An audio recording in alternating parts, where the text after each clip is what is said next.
Bugun sizlarga mana Cambridge 1 kitobidagi mana passage 1 deb berilgan A Spark, Flint, How Fire Led to Life deb nomlangan matnni 20 minutdan kamroq ichida tahlil qilib berishga harakat qilaman. Mana ko'rib turganingizdek, bu yerda tekstimiz 12 ta paragrafchalarga bo'lingan. Keyingi varaqda esa bu yerda savollar berilgan. 1 dan 8 gacha bo'lgan savolimiz summary completion bo'ladi. Ya'ni butun tekstni o'qigan holatda summary xulosani topib yozish. Bu yerda so'zlar berilgan, juda ham oson, ularni joyiga qo'yish. Keyingisida esa bu yerda matching qilish kerak. Ya'niki nomerlarga ABCD harflarini match qilishimiz kerak. Xo'p, birinchi nima qilib olamiz? Avvalambor bizga o'rgatilganki, savolni o'qib olish kerak vaqtdan unumli foydalanish uchun.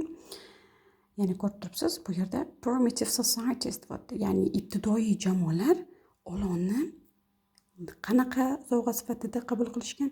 Ya'ni heavenly gift. Ilohiy sovg'a sifatida qabul qilishgan.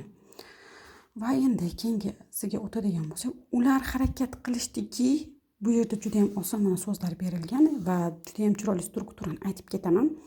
Try to dan keyin asosan fe'lning birinchi shakli keladi. Ya'ni verb 1. Hech qanaqa qo'shimchalarsiz fe'lning birinchi shakli fe'l. Bizga fe'l kerak.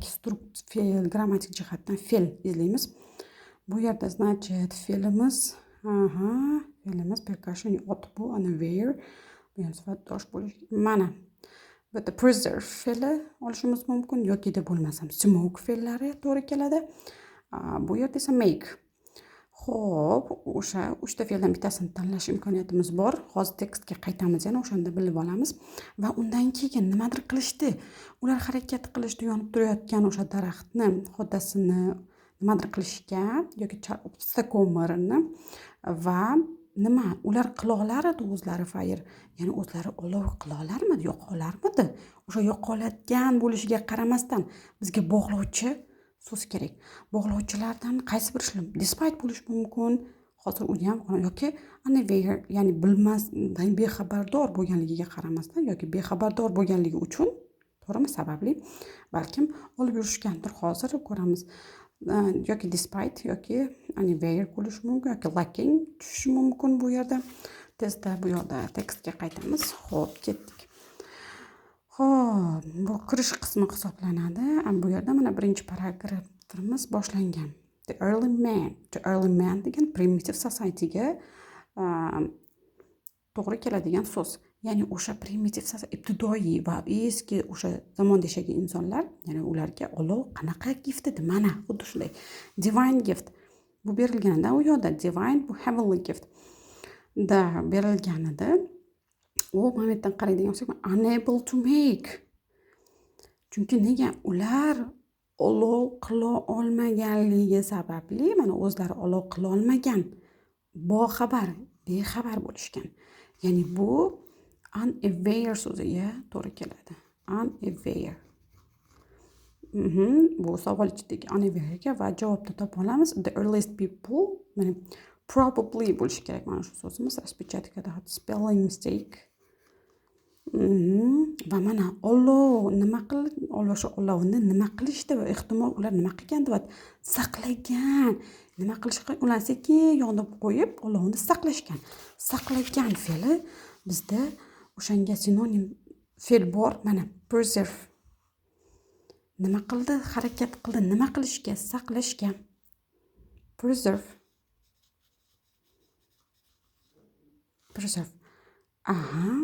Nega saqlashdi? Chunki bexabar edi. Unable to make.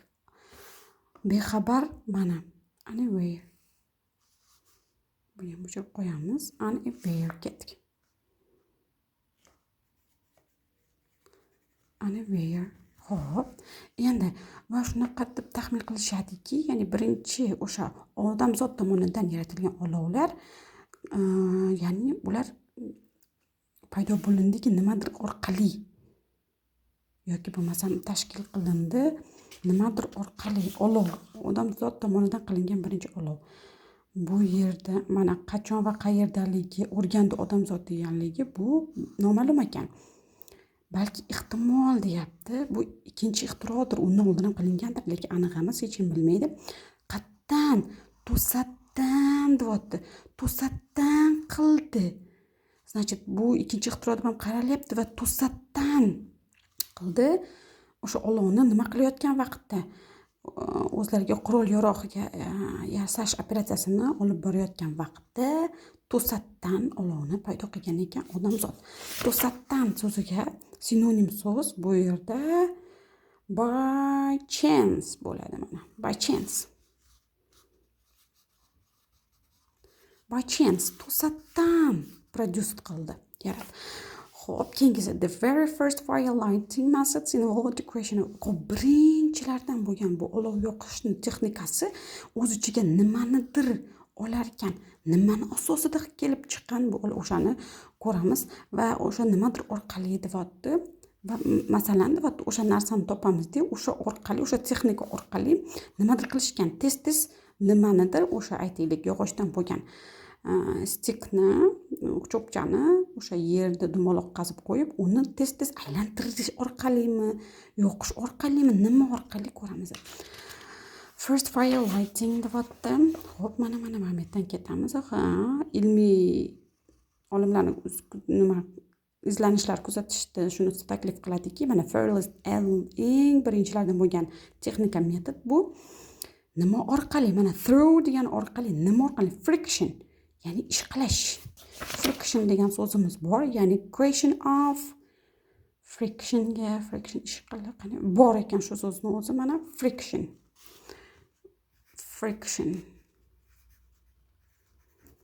Xo'p, endi qanaqa usul bu friction deb ishqalash usuli qanaqa qilingan bu? O'sha yevropalik dehqonlar qilgan, qanaqa qilib yerga o'rnatgan o'sha wooden drill, ya'ni wooden stick degani, mana round hole'ga qo'yadi va uni nima qiladi? Rotate qiladi, aylantiradi. Uni kaftlarni orasiga qo'yib aylantirish orqali qilgan ekan. Значит, uni o'sha yerga qo'yib tezlikdan nima qilgan? Aylantirgan. Xo'p, aylantirish.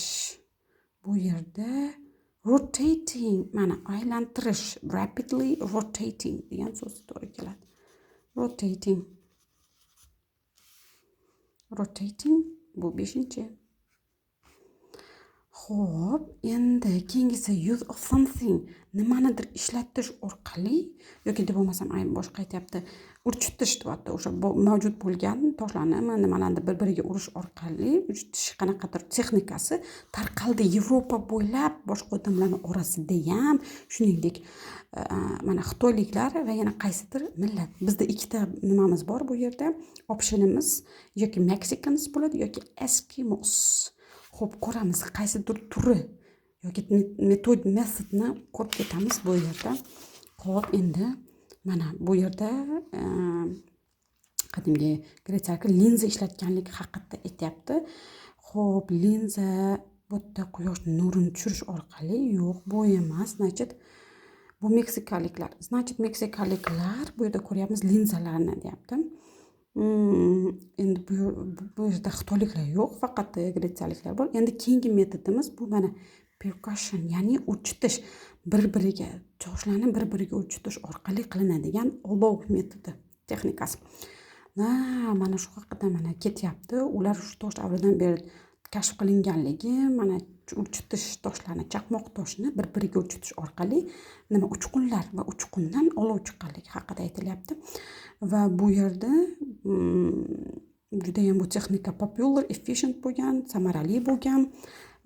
Mana eskimoslar, mana ko'ryapmiz, eskimoslar ham xuddi shu narsani qo'llashgan. Mana striking, mana quartz degani chaqmoq toshni bitta turi bir-biriga urish orqali qilgan ekan. Даже mana xitoyliklar ham xuddi shu narsani bambuk bilan o'sha prikleyni bir-biriga urchitish orqali qilgan. Keyin mana Yevropada bu narsa bo'ldi. Mana shu metod haqida gap ketyapti. Eskimoslarni olamiz, chunki ular ham xuddi shu narsani by striking quartz bir-biriga urish orqali qilingan metodika, texnika bu percussion deyiladi. Bir ikkita narsani bir-biriga urish orqali. Xo'p, xuddi shu Yevropa, Xitoy, mana eskimoslar nazarda tutilyapti. Xo'p, 7-chi bu eskimos bo'lar ekan. Eskimos. Endi qarang, ketdi mana. Bu praktika deyapti, mana shu ko'rayotgan hozir Yevropada etdik bu praktikani, bu amaliyotni davom ettiraverganda boshqacha turga yangi metodikani qidirmagan. Qachongacha 1850-yilgacha davom etdi. Lekin bu yerda bog'lovchi so'zimiz kerak, chunki bu yerda ikkita katta gapimiz bor. Mana birinchi gap davom etdi qachongachadir, lekin bu yerda nima bo'lyapti? Undan oldin baribir nima kashf qilindi? Fosfor kashf qilingan bo'lishiga qaramasdandir balki, chunki qanaqadir bog'lovchi kerak. Bu yerda despite bo'lishi mumkin yoki masalan until. Hozir ko'ramiz, yevropaliklar xuddi shu narsani ishlatdi. Mana combination still, flint xuddi shunday. Mana qolib ketdi. Continue degan, remain degan.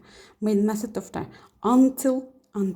Ya'ni 19-asrning o'rtalariga qadar ham xuddi shu narsa davom etdi. Xo'p, bu praktika davom etdi. O'sha 1850-yilgacha qadar nima bo'lsa ham fosfor undan oldin kashf qilingan bo'lsa ham bo'lishiga qaramasdan despite, ya'ni bu yerda 8 despite. Mana xuddi shunday, mana ketdik. Endi keyingisi bu yerda mana keyingi 9 dan 15 gacha berilgan savollar. Bu yerda asosan gugurtni turlari, birinchi gugurtdan to hozirgi modern gugurtgacha berilgan va uning descriptionlari, tasniflari berilgan. Bu yerda biz oldin tezda nimaga descriptionlarni o'qimasdan turib, bu yerda tekstga qaytamiz, tez ishlash. Birinchi chunki bu yerda tekstlari birinchi turdagi gugurt berilgan, bu ham acid match deyiladi. Uni nomi, birinchi gugurtning nomi o'sha acid match, ya'ni bu birinchi turdagi gugurt asosan glass tubda bo'lgan, qanaqadir shisha idishchaning ichida bo'lgan va undan keyin uni ochganda havo kirib, u keyin portlashiga sababchi bo'lgan. Ko'ryapsizlar. Xo'p, bu yerda qanaqa shisha idishdaligi buni asosiy description bo'lishi mumkin va portlaganligi xuddi shu so'zlarni qidiramiz bu yerda. Xo'p, less poisonous degan narsa yo'q. Bir-biriga o'xshaydi degani ham yo'q. Hozirgi nimalarga o'xshaydi degan joyi berilmagan. Reklama sifatida ishlatilmadi. Mana relative nimaga bog'liq? Glass containerda bo'lgan. Qaysinisi? Bu acid match edi, bu ketdi. Keyingi turdagi gugurtimiz va undan keyingisi more hazardous, ko'proq zaharliroq deyapti. Ishlatilgan narsa qani. Bu Amerikada mashhur bo'lgan, buni nomi instantaneous light box deyiladi. Bu qanaqadir o'sha baklashkani nima bilan sulfurik kislota bilan to'ldirishgan, asosan kemikalni unga nima qilishgan, kemikalga cho'qtirishgan. Bu yerda u narsa haqida, instantaneous light box haqida, kemikalga bo'ktirilganligi baklashkada hech qanaqa tavsif topa olmadik va keyingi gugurtga o'tamiz. First matchesga mana first matches resembling those used today.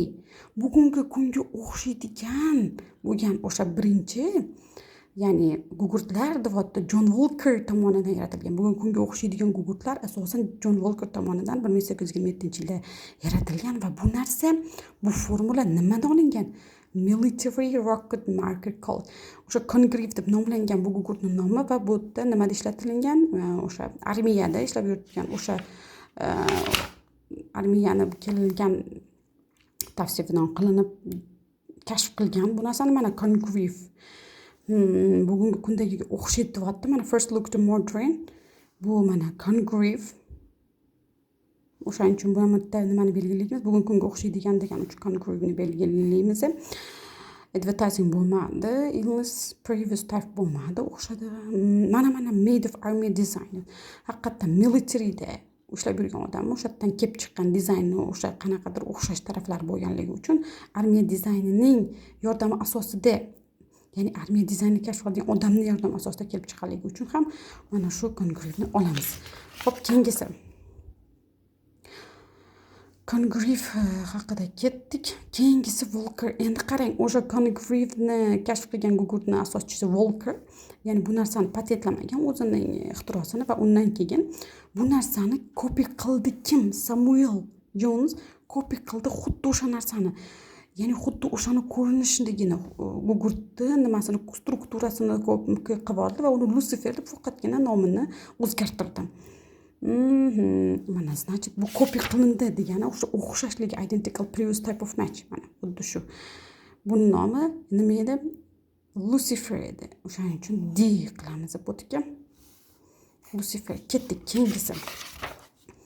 Keyingimiz bu French chemistry nima qilgan strike anywhere deb nomlangan gugurt. Bu asosan o'zida fosforni kashf qilgani uchun buni ichida, lekin qarang, ichiga fosfor qo'shgan, lekin bu oq fosfor qo'shgan va bu narsa nima bo'lgan? Daily poison bo'lgan.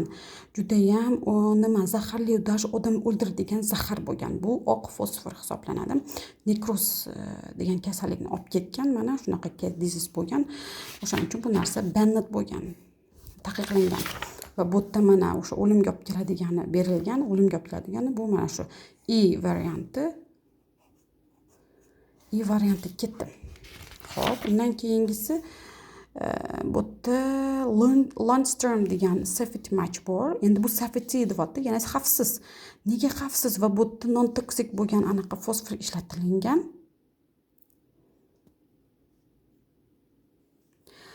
Xavfsiz deyapti. Qanaqa turdagi qarang xavfsizligi bu yerda, chunki qanaqa oq fosfor emas, aynan qizil fosfor qo'shganligi uchun ham bu xavfsiz hisoblanyapti. Значит, bu Lundstrom safety match bu nima edi? Less poisonousroq bo'lgan. Shuning uchun bu yerda xavfsiz deyapti, chunki red fosfor oq fosforga qaraganda qizil fosfor xavfsizroq bo'lgan, non toksik bo'lgan, lekin baribir ham bu yerda o'sha temperaturada u nima qilib ketgan, kuchli temperatura berganingizda, lekin baribir ham birinchi undan oldin yaratilganga qaraganda xavfsizroq bo'lganligi uchun bu narsa mana bu yerda berilgan. Less poisonous fosfor, bu red fosfor bo'lganligi uchun buni Lundstrom safety deymiz va bunga F to'g'ri keladi. Xuddi shu joyda javob berilgan. Keyingisi, albatta keyingi turdagimiz bu texnologiya haqida. Mana diamond match bo'lyapti. Diamond match. Bitta diamond match haqida bizdan hech narsa so'ralmagan. Bitta book match bor va waterproof match bor. Xo'p, keyingisiga keladigan bo'lsamiz.